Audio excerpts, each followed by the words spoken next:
Everyone, it's Daisy Daniel. Welcome back to my channel. I want to thank you for coming so far. I hope that you're subscribed and that you're following me on this journey as I start a new YouTube channel. But I wanted to take a few videos to really just let you get to know who I am and just answer some kind of random questions that I got off the internet, because why not Google it? Because that's what I do. So I'm just going to jump right in. So who would you want with you if you were stranded on a desert island? Probably Tiara. She's hilarious. Jamie, because she's so level-headed and I really wish I was more like her. And then Scott, Shannon, and Jax. Scott has been my really good friend for a really long time. Shannon, I have known him forever as well. I feel like he's probably one of our more handy people. And then Jax for the same reason, because she fires a gun. So I feel like she is fully equipped to help us. If you could do anything you wanted right now, what would it be? I think I'm doing it, actually. I love working with college students. I love my job on campus. I work with undergrad students in the academic transition program. It's just been so wonderful. My boss is great as well. I do research. I travel to convention. I have a really good life, so I think I'm doing it. So if money was no object, what would you do all day? Probably the same thing. I would still see students. I think I would work less, so I probably wouldn't work at Gap anymore. Having two jobs is a ball, but really I think that would be the biggest thing. I would also travel a lot more. So where do you most want to travel but have never been? I would love to go to Italy or Greece or Venice. Just really to see a different side of the world, and then also to really embrace the island life and really see what it's like to just be on the other side of the world. I feel I don't know, I just feel so caught up in this American life and I'm not really sure what it even is sometimes. What is your favorite memory? I would have to say that it is going to Knott's Berry Farm with my brother when I was really little. It's actually my favorite amusement park as well. And whenever I go back to California, I always try to go again. So when I went to California with my roommate Yuvia, we went to Knott's Berry Farm. And then this past year when I went with Jax and Scott in San Diego, we went with Adele to Knott's Berry Farm again. What's your favorite author? I love Bell Hooks, Delring Sue, Tim Weiss, Mark Lamont Hill. Right now I'm reading a lot of stuff that has to do with my dissertation and my research, so not really exciting, but kind of the work that I hope to do in my own future one day. What is your favorite activity in a gym class? It would have to be clean and jerk, power clean and jerk. I really don't like to squat clean because I'm not very good at it, but I really do like to split jerk a lot. What has been your greatest challenge? I would say my greatest challenge, especially this last year, is just embracing who I am as a person, and realizing that not everyone's going to like me, and that is completely okay.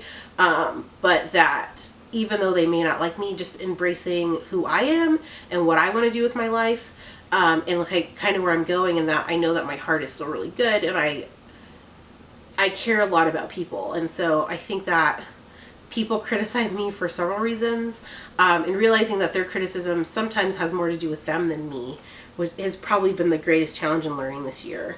What has been your greatest success up until now? I would have to say my greatest success is be able to do what I love despite what everyone told me that I should do instead. So I think when you're in a doctoral program, a lot of people give you advice about where you should be going, which I think is huge for your success and can be huge for mentorship.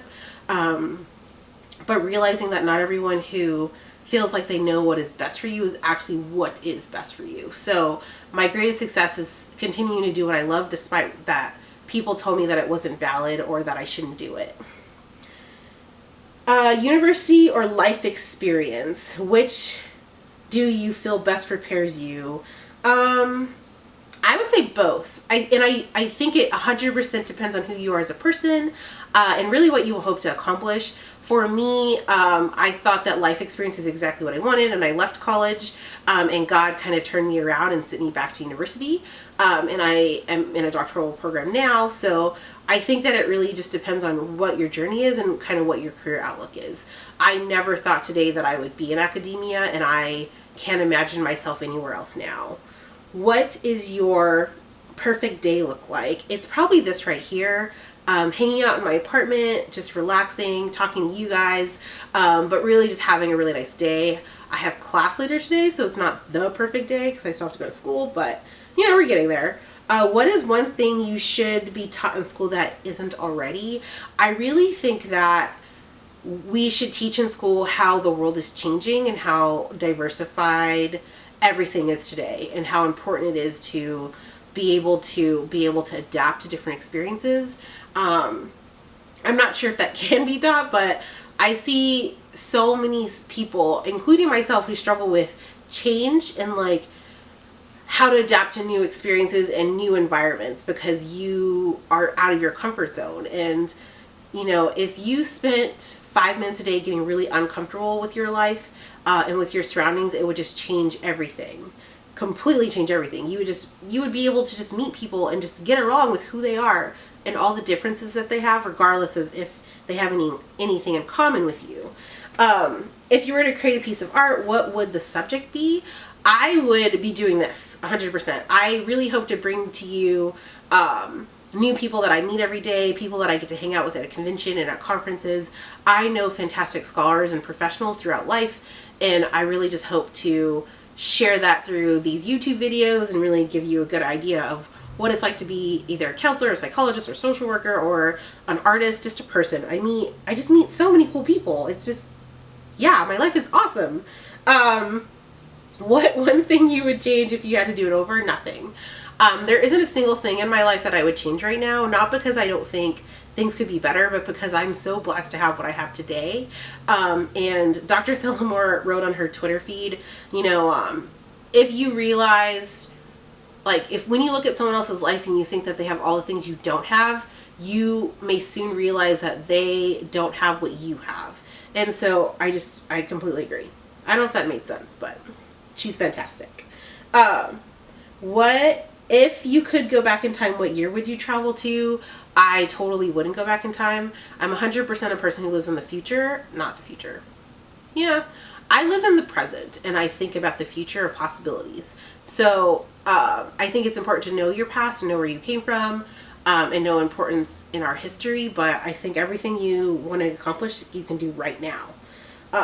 What does your life say about you? I hope my life says that I'm just an open person and I'm a really hard worker, and that I just invite people into my home. Like, if you are good to me, you are more than welcome to be here and like be a part of this community and be a part of this experience. If there's not a secret, like there isn't a secret to being friends with me. Be a good person. I don't know. How would your friends describe you? I hope they describe me that way, just as a really good person, loyal, friendly, just willing to help out wherever I can under any circumstance. And they also probably describe me that I have a little bit of a sharp edge, where I can be a little feisty and just like really blunt and pointed. So yeah. So I guess they would explain me both ways. Yeah, so thanks for participating in this kind of second two-part series of questions about who I am and why I'm doing this. I hope you enjoyed this video. If you do, give it a big thumbs up. I'll be more than happy to answer questions on Instagram or Twitter in the future that you guys have for me. And I am just excited for you to be on this journey. So make sure you push subscribe so you can see more videos to come. I hope you have a great day. I'll see you later. Bye.